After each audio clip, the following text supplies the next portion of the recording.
So guys, video lang tayo ngayon. Meron lang ako ipapanood sa inyo video tapos ipapaliwanag natin. Regarding lang ito sa konsepto ng investment, no? So meron daw, pag daw bumili ka ng original na shoes, yun daw ay investment. So panoorin lang natin tapos explain natin mamaya.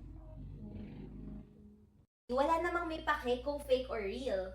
So, ba't ka pa bibili ng original?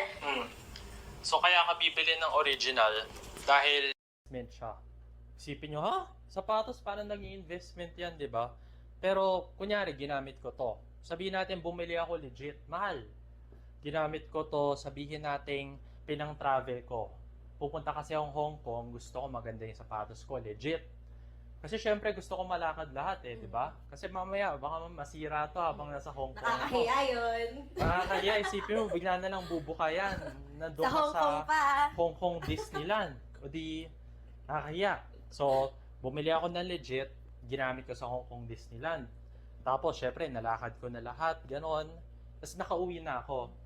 Sabihin nating namamahalan talaga ako. Kasi mahal talaga ang legit, di ba? Pinaghirapan mo yan, pinagtrabahuhan.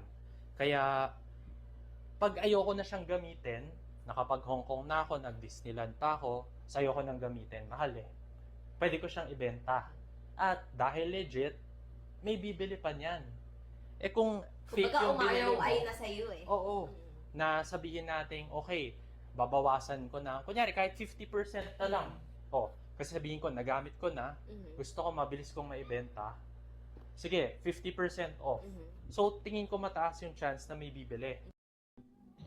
So yun guys. So napanood na natin yung video na nakita natin o napakinggan natin yung sinabi nung, alam ko yung siya yung founder. So yung pagkaka-explain lang nung investment. So magbibigay lang ako ng personal kong opinion regarding dun sa mga sinabi niya, no.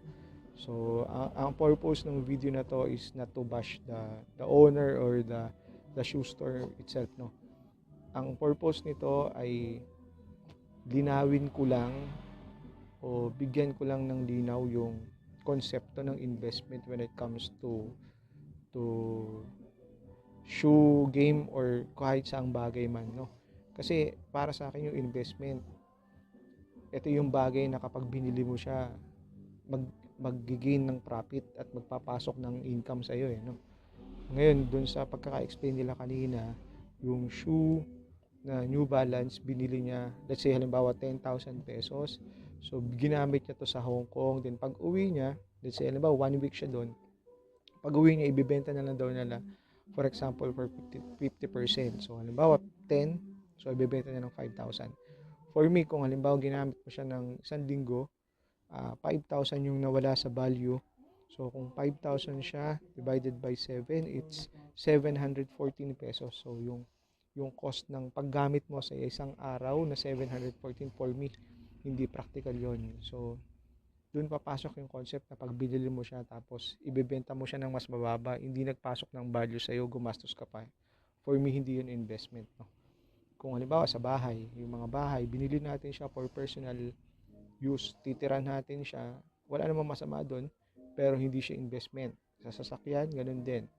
Sa bahay, kapag ibinenta mo siya, in-upgrade mo siya, tapos ibebenta mo siya ng mas mataas na value. Ganun din sa sasakyan, bibili mo siya, let's say 150,000, tapos i-upgrade mo siya, papagandahin mo siya, ibebenta mo siya for 250 to 300,000. So kikita ka from 100 to 150,000. So malaking bagay 'yon, investment siya dahil nag-gain siya ng profit. Yung bahay ganun din, kung paparentahan mo siya, kung ibebenta mo siya, let's say binili mo siya ng 5 million, ibebenta mo siya to 7 million after a series of upgrades and repairs. So para sa akin, investment 'yon. Pero kung personal consumption, hindi siya magiging investment. Walang masama na bumili tayo ng mga ganong bagay. Kasi gusto natin, may nakikita tayo na product ng mga pinagpaguran natin, no? Yung hard work natin. So fruit of labor siya kung tatawagin. Pero hindi siya pwedeng sabihin na investment. Investment mo sa sarili, pero investment for gain profit at para doon sa pera, hindi ganoon yung concept niya. Yung kanina sa video, siguro ang tinutukoy niya doon is the scrap value na tinatawag. So, yung resale value niya. Binili mo siya at 10, pag ayaw mo na sa isang bagay, maibebenta mo siya at a lower cost, meron kang salvage value kung tawagin o scrap value, no? Na salvage mo yung value out of the total cost nung binili mo siya. Binili mo siya at 10, binenta mo siya 5. So, ang salvage value niya kung tatausin ay 5. So, nabawi mo yung 5. May point na kapag original, kaya mo makakuha ng salvage value. Kasi kapag peke, most likely, mahirapan ka ibenta or mabenta mo man, hindi yung kagaya nung kasing taas ng scrap value ng original o salvage value ng original. Mas mababa talaga siya. Kasi nga, peke siya. So ngayon, hindi, yun lang, gusto ko lang linawin na hindi investment yun. Kundi, mas malaki lang yung salvage value kapag original yung gamit mo. No? Sa shoe game kasi, ang investment, kung paano siya nilalaro, ay halimbawa, nag-release si Nike ng Kobe 9 ngayon, yung Halo na Kobe 9. So, yung mga reseller, doon papasok yung investment na bibili sila ng item upon release of Nike. So, kokonti yung i-release na item ni Nike. Then, ang gagawin nito mga reseller na to, kapag naubos na yung release at nasa kanila na lahat, that's the time na magiging investment siya dahil hahanap na sila ng buyer na willing magbayad on top of SRP nung binili nila yung Kobe 9. Kasi halimbawa, binili nila yon ng 10,000 to 11,000, gano'n. Tapos, ibebenta nila ito for 13 to 15,000, depende pa sa size, no? Ngayon, medyo bago-bago pa. So, papasok yung investment kapag ganun yung nangyari na nag-gain siya ng profit from the time na binili mo siya at cost. Pero kung hindi siya mag-gain ng profit at bababa pa, hindi siya investment. Ang tawag doon, salvage value. Yun yung value na mababawi mo o masasalvage mo o masisave mo out of your total or initial amount na binayad mo nung binili mo yung item. So, walang masama na magpundar, pero ang nililinaw natin dito na hindi investment yung mga bagay na hindi nagiging ng profit. Ayoko lang na may mga budolpreneur o yung mga manlulokong entrepreneur na for the sake na makabenta ay magsasalita sila ng hindi naman naka-align o tama dun sa konsepto nung sinasabi nilang bagay. So sana tayong mga entrepreneur maging malinaw sa atin kung ano yung purpose natin. Nandito tayo para magsilbi, para magbigay ng serbisyo, ng kapaki-pakinabang na bagay sa mga tao. Hindi para lang kumita, no?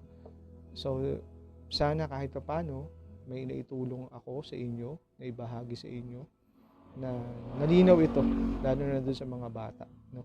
Ito naman ay ine-explain ko din sa aking mga estudyante sa finance subject na maging matalino, maging ma-analyze dun sa mga napapanood sa Facebook. Kagaya ng mga sinasabi ko, hindi absolute na tama. Maaring mali, pero nasa sa inyo kung paano nyo i-analyze yung mga sinabi ko. Basta ako, ang purpose ko is to clarify everything dun sa investment na paniwanag at makatulong lalo sa mga kabataan. No? Maraming salamat sa pakikinig at sa pagbibigay oras dun sa panonood. So hanggang sa muli at may mga bagay ulit tayong mapapansin at mabibigyan linaw, susubukan natin. Bigyan ito ng mas malalim na kahulugan o pagpapaliwanag. So maraming salamat. Tapos na yung long weekend, so back to normal tayo.